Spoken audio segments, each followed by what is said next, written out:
We now go to Nicola Grace, Health Freedom. Kia ora, Vappy, how are you? Can you hear me? I'm very well, Nicola. I'm here. Let's get on with your subject, and that is the rebuttal of documentary TV3, Inside New Zealand, Are Vitamins Killing Us? Now, Nicola, what's your position in health freedom? And just give our listeners a reminder who Health Freedom is and what you do. Health Freedom is a consumer advocacy group for the right to have ongoing access to health choices so that we have the freedom to choose how we heal ourselves and what products we take without bureaucracy and government interfering in that choice. And we're also very keen, particularly on preserving the environment in which we live so that we can have those healthy choices. For example, being able to eat food that is non-genetically engineered, being able to drink water that's free of fluoride and chemicals and things like that. And what's your particular job with Health Freedom? I'm the spokeswoman, so mostly what I do is speak out about the certain injustices that we see and providing the other perspective. For example, on this particular documentary, we speak out, I put out press releases and speak out about it, and our position on it is basically that it wasn't a documentary, it was a political broadcast which was pitching to New Zealand a one-sided political view, and that is that we need to regulate vitamins as prescription-only drugs, which would basically put them in the hands of the wealthy. Right. You wouldn't be able to go to your health food store or your supermarket and get therapeutic doses of vitamins. You'd have to pay to go see a doctor who isn't trained in vitamin therapy and the use of vitamins. And this documentary quite clearly showed that our medical fraternity are a bit behind the eight ball on that one. And you'd pay for your prescription and you'd get your vitamins, and it would cost you a lot more than what it is now. They did try to do this, didn't they? Was that before the elections? Can you just refresh our mind? Yeah, that was the Therapeutic Products and Medicines Bill, and what that was the Labour Party's bill, and what that was to do was to amalgamate our regulator of medicines with the Australian regulator, because over in Australia, the Therapeutic Goods Administration, or the TGA, regulates both what they call complementary medicines, which are dietary supplements and natural products, as well as drugs. And they were wanting to come over here and regulate us according to their same rules and regulations. And obviously we objected to that on a number of grounds, and the major one being that it was extremely anti-competitive, and it would have wiped out our industry, and it would have taken off the shelf a lot of herbal remedies, dietary supplements, quite a number of herbs and what have you that are used in Rongoa Māori as far as commercialisation was concerned, and it would have put it out of our reach. We wouldn't have been able to have access to it legally. Okay, now let's come directly back to the documentary TV3, Inside New Zealand, Are Vitamins Killing Us? The political broadcast, you mean? Yes, indeed it was. I never saw it myself because I was on the coast. We were celebrating our reunion for our secondary school. But I heard that it had been on, and I saw excerpts, I think, in the Herald. All right, now, Professor Jackson made the statement that the best evidence we have is that vitamins don't prolong our lives. In fact, many of the common vitamins that New Zealanders take may increase our risk of death. That's pretty serious, isn't it? A statement. He even went as far as to say that they can kill you.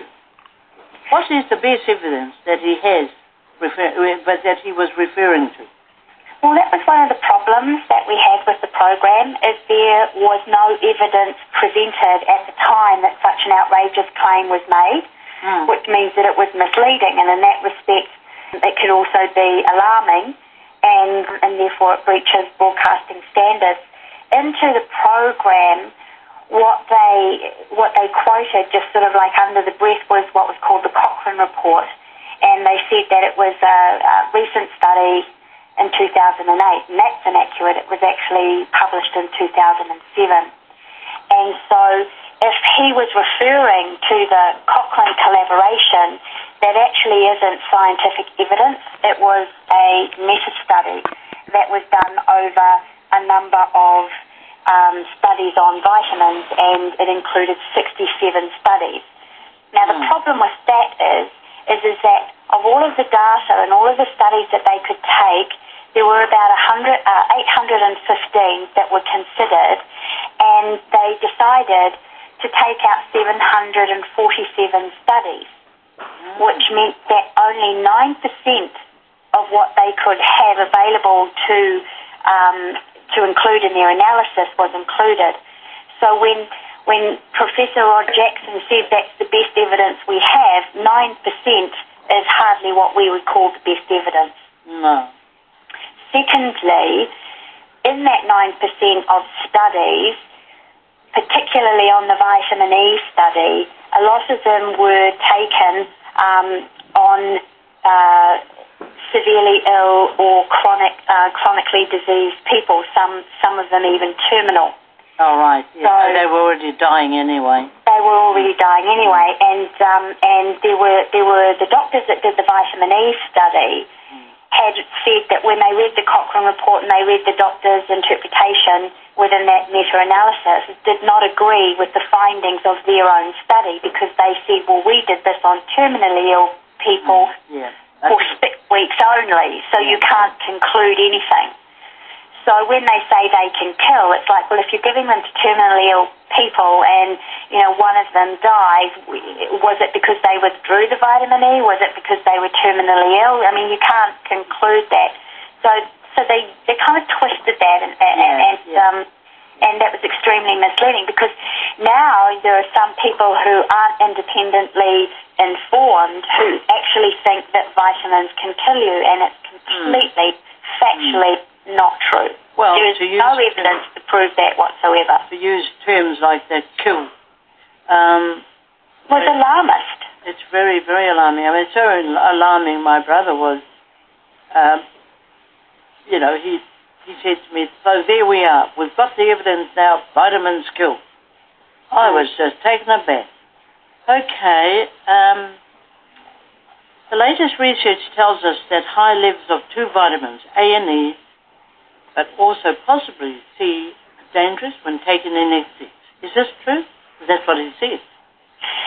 No, it's not true at all. There's no evidence for that at all. And again, if they are referring to the Cochrane collaboration, because again, in the documentary, they never referred to the actual science. These were just broad generalizations, and no proof was given. But if they were referring to the Cochrane report again, it's like the A and the E was taken on terminally ill patients, so it's irrelevant.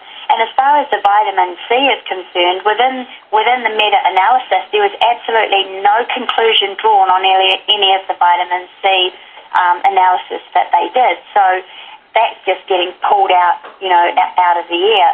And there are over 1,000 studies alone on vitamin C, indeed, with all of them positive. And you'll get studies that say, vitamin C doesn't work, and you look at the study and you go, well, number one, you use synthetic vitamin C. Number two, they weren't high enough doses for it to make any difference.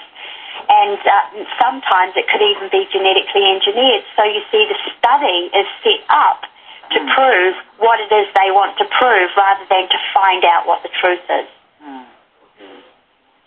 So is there scientific evidence that vitamins kill? To my knowledge, there's no scientific evidence that they kill whatsoever. Well, I was shocked to hear that myself. In the United States, the National Poison Center have done survey, because when the pharmaceutical lobby group started putting out all of these studies about vitamins and antioxidants killing you, they took up the banner and did a big study, and the findings of that study is that they could find